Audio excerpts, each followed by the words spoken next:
Vraiment honnêtement, la plupart du temps, c'était pénible à regarder, c'était long et j'en avais marre. Ah, là, vous m'avez peut-être eu un petit peu. Vite à vie, hein. Je te cours plus après. Franchement, je m'en fiche des guéguerres, des petits gangs de quartier contre la fédération des cow-boys, je sais pas quoi. Ce truc-là, et bah c'est là.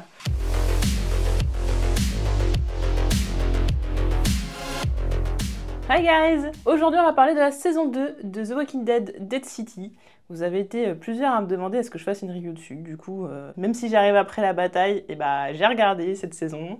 J'ai mis beaucoup de temps à la regarder parce qu'en vrai j'étais pas emballée, hein, on va pas se mentir. Hein. Je sais pas, je craignais le truc, je sentais le coup foireux, le guet-apens, le je sais pas quoi. J'étais vraiment pas hypée du tout. Alors que pourtant, la première saison, j'avais plutôt bien apprécié. Après, on partait de tellement bas avec les spin-offs de The Walking Dead que j'étais en mode ouais, franchement, c'était pas mal. Et là, ça a été pénible à regarder. Déjà, j'ai regardé pas mal de temps après que la saison soit finie. Et en plus de ça, après, j'ai mis beaucoup de semaines à la regarder en entier. Alors qu'il y a quoi, 7-8 épisodes, je sais pas, c'est vraiment, j'étais pas...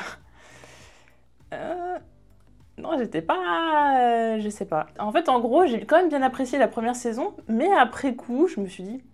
Ah, c'était pas non plus une dinguerie. Hein. Alors, c'était clairement pas une dinguerie, et je pense que je l'ai bien fait comprendre dans ma review. En fait, après coup, après avoir vu la première saison, quand j'ai vu la fin... Je sais pas, je sentais qu'on allait basculer vers un truc cheap, et puis en plus le croate, je trouvais que c'était un méchant, entre guillemets, pas forcément crédible, un peu caricatural et tout ça, donc je me suis dit, oulala, si encore lui là-dedans. D'un autre côté, Negan qui reprend du pouvoir et tout, ça peut être sympa, mais je sais pas, je l'ai pas senti. Pour le coup, ouais, ça a été pénible à regarder, j'ai mis vraiment beaucoup de temps parce que dès le début, ça fait vraiment cheap, hein, on va être honnête, ça fait cheap. Les événements de la saison 2 se passent un an après les événements de la saison 1, et là, on a la fédération de New Babylon qui arrive avec ses gros bras et tout, qui essaye de recruter des soldats pour pouvoir... récupérer New York qui est aux mains de barbares et tout ça. Et en fait, du coup, ils font une démonstration de force en pendant quelqu'un qui était un déserteur, clairement, qui n'a pas voulu en jouer. Et en fait, ça fait peur à personne. Je veux dire, on a vu des morts tellement atroces, juste un mec en train de se faire pendre devant tout le monde, genre vraiment... Qu'est-ce qu'on s'en fout? Enfin, je veux dire, on a vu des trucs, mais tellement hardcore, là, c'est la croisière pour nous. Quand on a vu toutes les saisons de The Walking Dead, les spin-offs, etc., nous, c'est un jour comme un autre, quoi. Un mec qui se fait buter, waouh, quelle originalité, devant tout le monde, waouh, ça change grand-chose, en plus, en étant pendu, waouh, ça va, c'est waouh. Non. Donc déjà, ça commence comme ça. Et en fait, premier truc, je me dis, ouais, c'est encore un vieux prétexte. Donc ouais, la grosse communauté qui enclave aussi en son sein, la communauté des briques. Puis on se dit, pourquoi pas aller récupérer New York? Ouais, New York, c'est comme stylé, il y a des buildings et tout. Ouais, la Statue de la Liberté, nanana, la Grande Pomme, tout ça, Broadway, enfin je sais pas. Pourquoi pas après tout. Je sais pas, ça tombe comme un cheveu sur la soupe. En vrai, j'avais tellement oublié d'événements de la saison 1 que ça se trouve peut-être qu'il y a un lien, mais j'ai tellement zappé, vraiment, je suis passée complètement à côté du truc, et même un personnage, le personnage de Ginny, j'ai complètement oublié qu'il existait, j'ai dû regarder sur les wikis pour savoir qui c'était, je me suis dit, mais c'est qui Ginny? J'avais complètement zappé plein de trucs. Donc oui, ils veulent récupérer New York, et donc Maggie, c'est un bon élément, parce qu'elle a fait plein de trucs incroyable. En fait, les persos principaux de tous ces spin-offs sont un peu des super-héros dans leur univers, quoi, dans leur propre spin-off. Tout le monde les connaît, ils ont des exploits incroyables, ce sont l'homme ou la femme de la situation. Après, j'ai rien contre ça, mais c'est vrai que des fois, c'est un peu poussé à l'extrême. Genre, ouais, Maggie, elle vaut 20 hommes. Techniquement, c'est vrai, mais bon, c'est vrai, la façon de le montrer, c'est un peu space. J'ai bien aimé quand Maggie et Ginny se battent avec les rôdeurs et tout ça. C'était un petit côté sympa, mais en vrai, il y a la plupart, je trouve, des scènes de rôdeurs dans la saison, c'était raté, ça manquait de... C'est même pas une question de je suis lassée parce qu'on a vu des tonnes et des tonnes. Ah, il y a peut-être un petit peu de ça, mais vraiment, il y a le côté. Qu'est-ce que ça apporte de plus? Enfin là, je veux dire clairement, ils ont quand même fait 2 fois le coup des rôdeurs dans l'octogone. Ouais, pourquoi pas? Qu'est-ce qu'on... Ouais, ok, enfin, ça apporte un truc en plus à la limite, mais finalement pas tellement. On a toute cette relation avec Maggie et Herschel. Herschel qui est un personnage, les gamins dans The Walking Dead, à part j'avoue Judith, elle flemme, hein. Vraiment flemme, vraiment Herschel, il est insupportable pendant toute la saison. Maggie va devoir courir après, et ça c'était vraiment le truc, vraiment, je me suis dit non en fait. Maggie qui se retrouve obligée de partir avec New Babylon, et bah c'est qui va aller retrouver Maggie? Et bah c'est Herschel, alors qu'il devait rester à la maison tranquille. Quand il est arrivé, je fais non, j'ai pas envie de voir l'épisode d'après là, j'ai pas envie, vraiment, on arrête là, pause. c'est bon, stop. Après, au moins 300 fois, Herschel se perd. À un moment donné, il se perd dans un champ de maïs. Après, il se barre. Après, je sais pas quoi. Tous les 4 matins, Maggie doit le chercher. Enfin, vraiment, enfin... Vous voulez pas donner un rôle plus intéressant à Maggie que tout le temps chercher son fils? Et en fait, c'est dommage parce que je trouve que autant c'est vrai qu'il y a beaucoup de gens qui disent que le développement de Negan n'avait pas besoin d'être poussé par rapport à The Walking Dead. Je trouve que bon, rajouter un petit truc, ça peut être sympa, ça aurait pu être un film, ça aurait pu être une mini-série de quelques épisodes comme The Ones Who Live, ça aurait été très bien. Par contre, Maggie, je pense que vraiment, j'aimais pas spécialement le personnage, pas que je l'aimais pas, mais j'avais pas un affect de ouf pour le personnage. Et vraiment, dans The Walking Dead Dead City, j'apprécie le personnage. Vraiment, je l'aime beaucoup dans The Walking Dead Dead City. Pour le coup, c'est qu'il y a quelque chose qui est bien fait dans le développement de personnage. Mais si c'est pour qu'elle court tout le temps après son fils, à un moment donné, c'est bon. Enfin, je veux dire...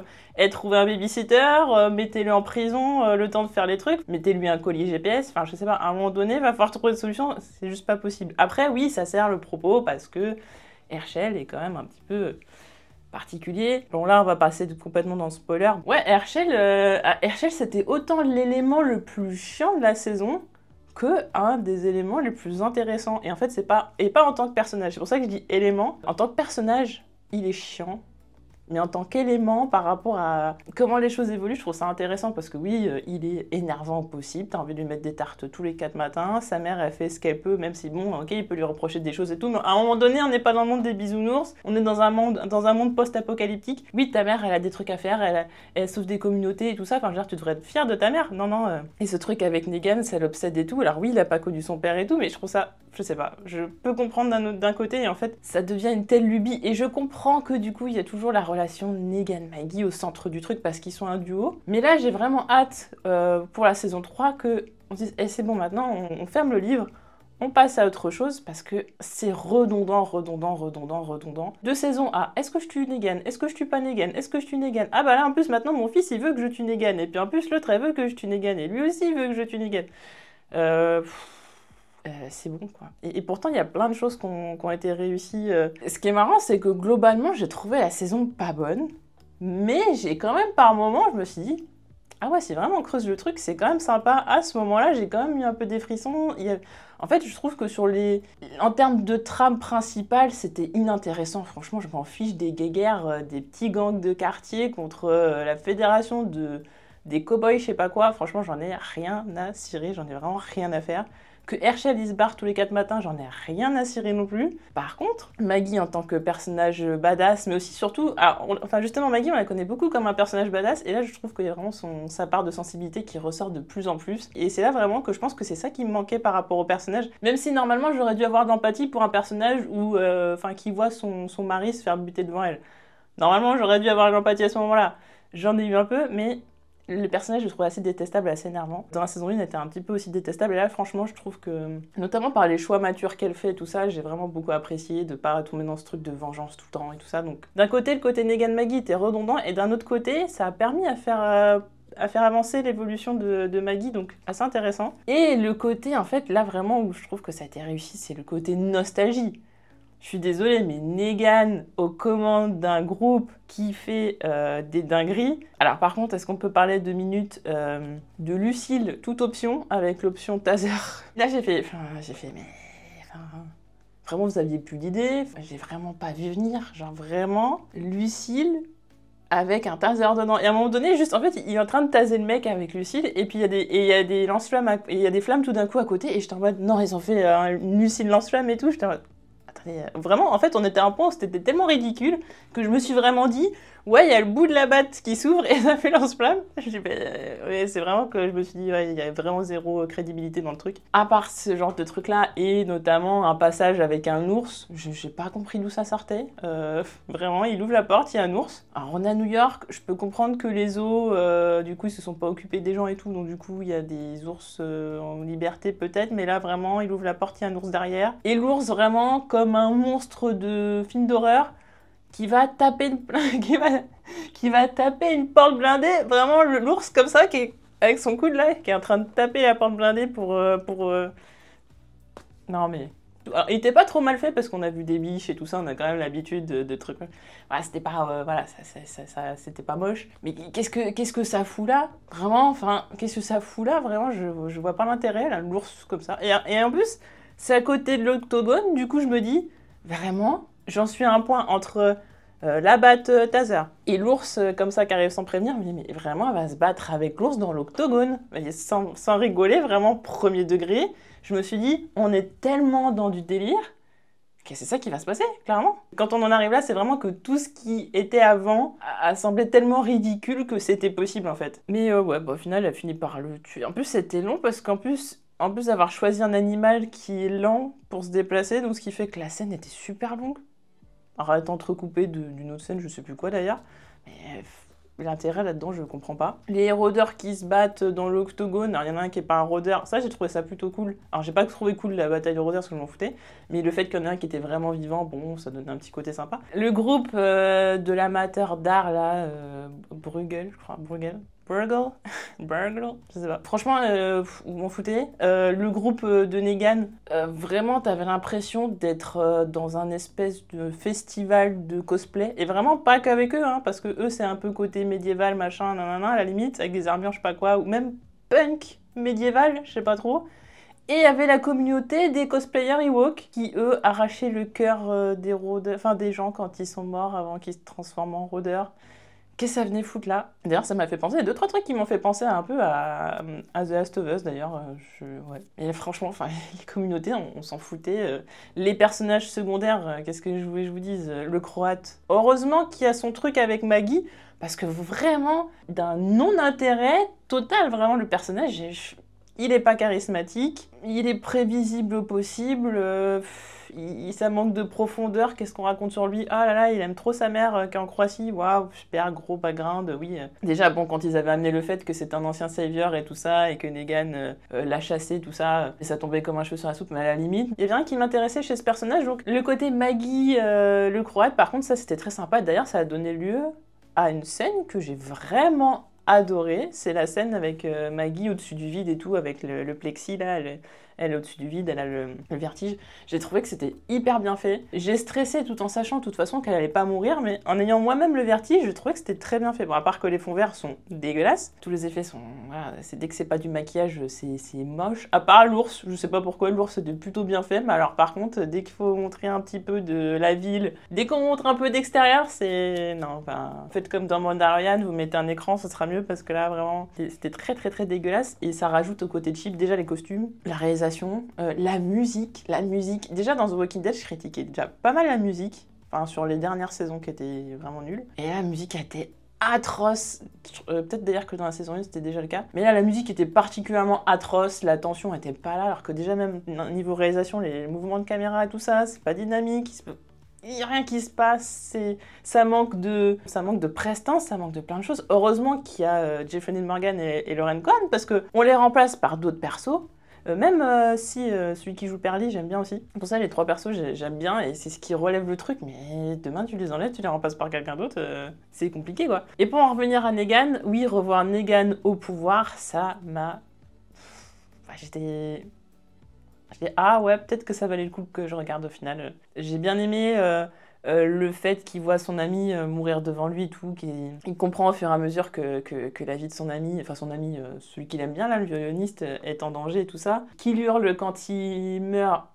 J'ai trouvé que ça ressemblait pas au personnage dans le sens où il était censé avoir assez de sang-froid et il était comme au courant de sa situation pour pas montrer ses émotions. Je trouvais ça un petit peu bizarre. Enfin, je sais pas, ça m'a fait un peu bizarre de le voir soit crier, soit pleurer, notamment à la fin de l'épisode, même si ça semblait plutôt logique. Mais le fait de le revoir au pouvoir, la scène que j'ai adorée aussi, c'est quand il y a Bruegel et puis il y a Perly qui sont à genoux et que là il met le méthane dans l'autre. Déjà il refait le Inima Inimo et il met le méthane dans la bouche avec la flamme, vraiment cracheur de flamme et tout.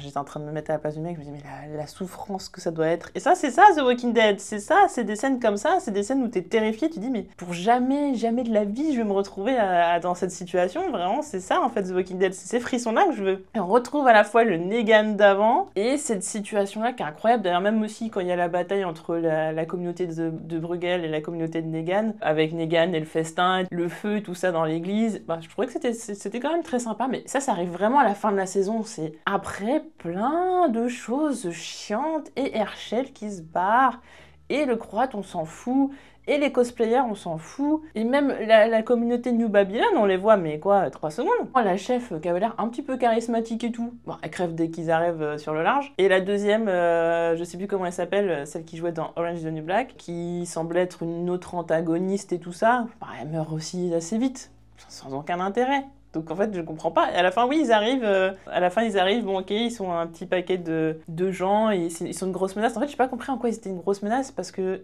déjà, à quel moment t'as une chef d'une communauté aussi grande, et elle arrive avec 3 types, enfin vraiment un groupe de colonies de vacances, pour aller attaquer une ville, attaquer des gangs. Après oui, ils étaient censés faire des alliances et tout, mais enfin je veux dire, vous êtes tellement dans la dèche qu'il faut aller recruter des pélos dans les différents villages à côté pour faire une guerre. En fait, vous voulez conquérir New York, mais vous avez rien prévu à l'avance. Tous ces trucs-là, c'est incohérent. Et tout comme les trucs du croate, on sait pas vraiment ce qu'il veut. Alors oui, il est fidèle à Dama. Alors Dama, la vieille, quand j'ai cru qu'elle était morte, j'avoue que j'étais très soulagée parce que j'en avais marre. Même si l'actrice, je la trouve géniale. Et d'ailleurs, elle jouait dans Ozark un rôle un peu dans le même style, très intelligente et très vicieuse et tout. J'aime bien. En vrai, c'est une très bonne actrice et le personnage valait l'intérêt. Mais c'est juste que je trouvais qu'on la voyait un peu trop et pour pas grand chose. En fait, c'est ça, c'est que des fois on voyait pas mal de personnages qui étaient là, mais qu'est-ce que vous voulez dire, où est-ce qu'on va en fait? Clairement, où est-ce qu'on va? Et en fait, toute une saison pour préparer la guerre entre New Babylon et les gangs, sauf que les gangs se font un petit peu, se font la guerre entre eux,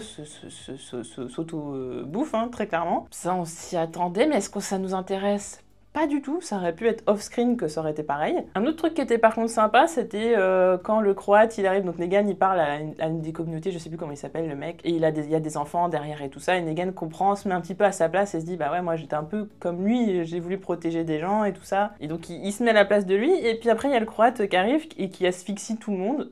Ah, j'ai trouvé ça sympa. J'ai bien aimé le fait qu'il joue avec le fait de... Est-ce que Negan, il a fait le Negan qu'il était dans les saisons 6, 7, etc. parce que c'était pour vraiment protéger sa communauté?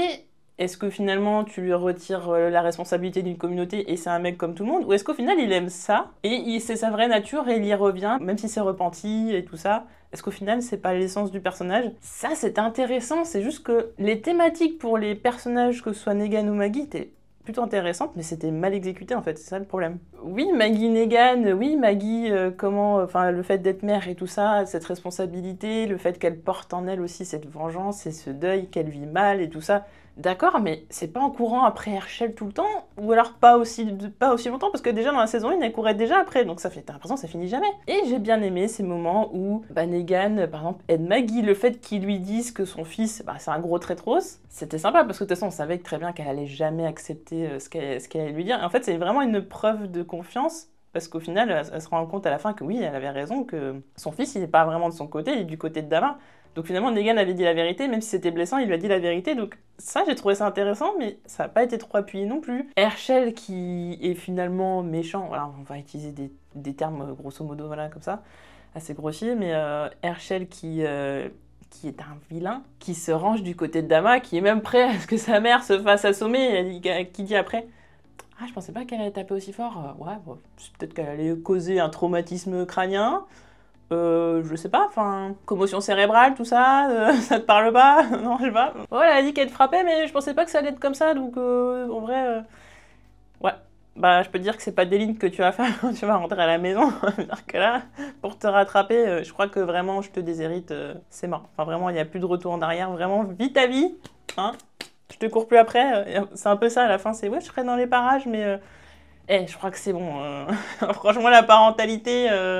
j'ai donné, non c'est bon. Mais oui, j'ai bien aimé le fait qu'Herschel soit un vrai enfoiros. Le fait qu'Herschel soit méchant, c'est intéressant parce que déjà si vous avez lu les comics, je vais pas aller plus loin, mais voilà. Il y a quelque chose de similaire, même si c'est différent, parce qu'en plus il est beaucoup plus âgé à la fin du comics. Mais voilà, le petit clin d'œil est quand même sympa, mais c'est surtout qu'au final, il y a quand même un petit peu, des fois, des choses qui sont pas forcément prévisibles. Et oui, que le fils de l'homme peut-être le plus gentil, le plus altruiste du monde, qui a du mal à faire du mal à des gens, même quand il n'a pas le choix que c'est pour protéger les gens qu'il aime, il a toujours eu du mal à faire du mal, tout simplement. Donc, quand on se retrouve avec son fils... enfin, la symbolique, elle est hyper forte derrière. Ses parents, ça reste quand même des figures de bonté quand même dans pas mal de sens. Et surtout, en plus, quand il y a la scène qui est quand même super forte. Alors déjà, je voulais revenir juste sur un truc, c'est le moment où Negan, il fait le truc du méthane à Bruegel. Et Maggie, elle est carrément, littéralement en PTSD, et elle se barre en courant. Je trouve ça assez fort parce qu'elle s'est dit, waouh, ça c'est le Negan que j'ai connu. Il y avait un petit peu ça dans la saison 1, mais là c'est vraiment dans une autre dimension. Oula, il est de retour. Et même moi, j'ai eu des frissons, vraiment. Je trouve que le dernier épisode était quand même très sympa. J'ai eu des frissons, je fais, waouh, ouais, c'est le Negan qu'on connaît, c'est le Negan qu'on aime. C'est ce truc-là. Et bah c'est là. C'est ce qu'on aime, c'est ce qu'on aime chez ce personnage. Alors oui, on aime qu'il soit gentil et qu'il fasse des choses bien, mais quand même, petit bagou là, le petit côté cruel et tout. Le Negan à l'ancienne, on l'aime quand même bien. Maggie se bat avec Negan pour épargner Pearlie, elle le poignarde. À un moment donné, je me suis dit, est-ce que ils vont pas faire comme avec Ginny, et du coup, son truc va pas s'infecter ou je sais pas quoi. Bon, a priori non. Il meurt pas de se faire poignarder, mais il se fait enlever le couteau dans le dos par Pearlie. Je trouvais ça assez marrant parce que vraiment, le mec, il est en PLS. Le mec, quelques minutes avant dans l'épisode, il faisait le hyper badass Inima Inimo à faire des dingueries. Et puis après, il est en mode allez, on enlève le couteau. Enfin, c'était assez drôle. Mais ouais, le fait que Maggie ne tue pas Negan et qu'elle est triste, non seulement pour la mort de Ginny, mais en plus de le voir mal. Moi, j'ai du mal à voir Negan dans un état comme ça. D'un côté, j'étais j'ai de la peine. Et d'un autre côté, j'étais est-ce que j'ai envie de voir ce personnage aussi charismatique dans un état comme ça? C'est pour ça que même dans le début de la saison, quand il y a son pote violoniste qui se fait tuer et qui hurle, j'ai du mal. Il y avait un côté un peu cringe, je sais pas pourquoi. Est-ce que ça vient de l'acteur? Est-ce que ça vient du fait que le personnage a toujours été très charismatique, très fort et tout ça, même si des fois il montre un petit peu des faiblesses? Il y avait un côté cringe là-dedans. Et puis Ginny, parce qu'en plus Ginny, je m'en foutais, comme j'ai dit tout à l'heure, j'avais complètement oublié qu'elle existait. Donc déjà ça fait deux choses. Mais le fait que Maggie épargne Negan, ça augmente encore son aura de bonté. Et du coup que son fils, oui, ma mère elle part tous les 4 matins et elle est toujours dans son truc de vengeance contre Negan, et après ouais maman, tu peux les buter Negan s'il te plaît, comme ça on arrête tout ça et on passe à autre chose, alors qu'au début de la saison ouais, je pensais qu'on était passé à autre chose.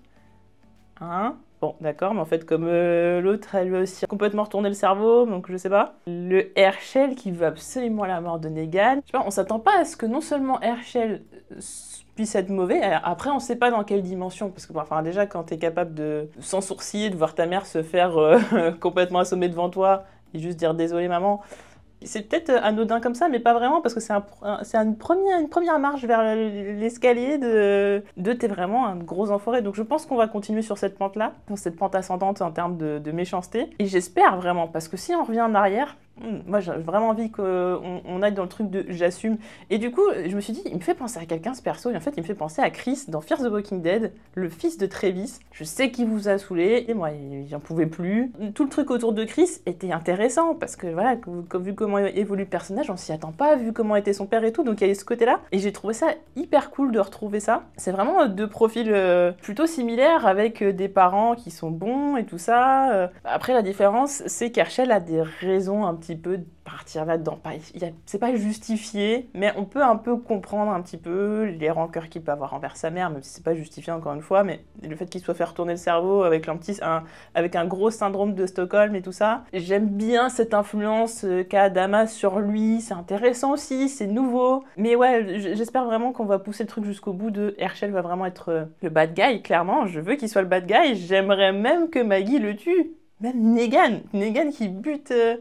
Imaginons même Herschel qui essaye de buter sa mère, en mode bah de toute façon je peux plus rien pour toi, et puis de toute façon vaut mieux que tu meurs parce que de toute façon tu fais n'importe quoi. Et Negan qui tue Herschel devant Maggie. Franchement ça c'est cruel, mais vraiment franchement si vous faites ça, très très bonne série, très bonne série. Mais ouais, j'espère qu'on va assumer jusqu'au bout parce que j'en ai un peu marre de... Et c'était souvent ça dans Fear the Walking Dead, c'est on commence à aborder un truc, on commence à y aller et tout, et après non, on revient en arrière les gars, c'est même pas pour le côté public familial parce que les gamins n'ont pas à regarder ça. On commence à aller vers un truc intéressant et non, on va pas le traiter jusqu'au bout. Là vraiment, allez-y à fond, Herschel à fond, c'est cohérent avec le perso du comics, donc du coup, enfin voilà, après le perso du comics, bah, pour ceux qui n'ont pas lu, je vais pas spoiler, hein, mais il n'y a pas un développement, c'est juste qu'on voit certaines choses, mais il n'y a pas un développement parce que vraiment, on en parle à la fin du comics, très clairement. Donc là, vraiment, il y a tout un pan de choses à imaginer, tout ça, qui sont possibles et que j'ai vraiment envie de voir, vraiment. Et l'acteur est très bon parce que autant le personnage m'a saoulé, mais c'est un peu aussi fait exprès, mais c'est vrai que le personnage est saoulant et le côté redondant de Maggie qui court après fait un mix qui est pas ouf. Mais l'acteur est très très bon. J'étais très choquée parce que vraiment, quand il s'embrouille avec sa mère, c'est rare qu'il y ait des scènes. J'ai eu ce frisson-là de waouh, vraiment le fils qui en veut beaucoup à sa mère avec le regard de haine et de rancœur et tout, alors que c'est sa mère, la façon dont il parle. Maggie qui est hyper digne et tout. Franchement, ça, c'était masterclass. Vraiment, cette scène-là, elle était masterclass. J'ai eu des frissons, j'ai trouvé ça incroyable. Même Dama qui se barre, elle regarde comme ça, puis après, elle se barre parce qu'elle dit, ouais, ça va être une dinguerie, ça va être une boucherie. Et Maggie qui dit, non, je resterai toujours là et tout, je serai là pour toi. Il y a des moments super comme ça. Il y en a pas eu beaucoup, voilà, je vous les ai énumérés. Et il y a la scène de l'hôpital avec Negan qui court après un fantôme. Déjà, il passe entre les gamins, ses zombies ne bougent pas. Je dis, bon, ok, d'accord, ils hibernent le temps qu'ils se réveillent, je sais pas, à la limite. Et en fait, il court après quelqu'un, et en fait c'est Lucille. Je sais que JDM il voulait absolument que sa femme fasse une nouvelle apparition, mais c'était pas justifié. On a compris, l'arc Lucille il est fini. Et après il voit Annie et son fils. Ouais, pourquoi? Et après il y a Ginny au-dessus. J'ai compris ce que vous vouliez faire, mais on s'en fiche, enfin, ça n'a pas d'intérêt, c'est pas le moment, on a autre chose à traiter, on s'en fiche clairement. Puis franchement, Annie et son fils, on va être honnête, on les a vus 2 secondes. On n'a pas d'attachement pour eux, même si ça fait un peu mal au cœur quand il dit bah non, refaites-les partir et tout, ça j'ai trouvé ça très sympa. Mais on n'a pas d'attachement envers eux, ouais, enfin, c'était vraiment une scène inutile pour remplir du blanc. D'ailleurs, le truc de Ginny, au final, Ginny elle a pas d'antibiotique et il lui met un respirateur.